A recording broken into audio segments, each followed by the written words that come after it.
Hello mga guys, mag-harvest tayo ngayon ng Duco Lanzones dito lamang sa gilid ng aming bahay. Isang puno lang ito mga guys, but tingnan nyo, punong-puno ng bunga. At ang variety na ito ay matamis, kaya mag-enjoy tayo nito. Ito na, may itinaas na sako ng aking harvester.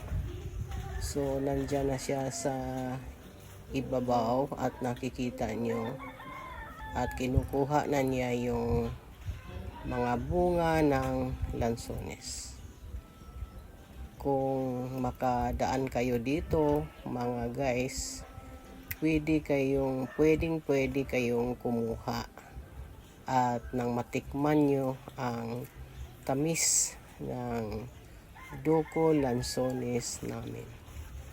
Mabuti talaga to yung tatanim tayo ng puno gaya ng lanzones at aabot talaga ang panahon na mag-harvest tayo. So nandyan na mga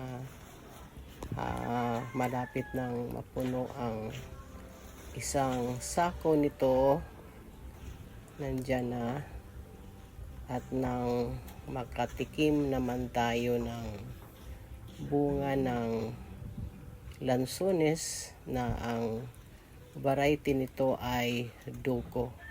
Isa ito sa matatamis na variety ng lanzones at pwede itong itanim sa inyong mga lupa. Nandito na ang harvest.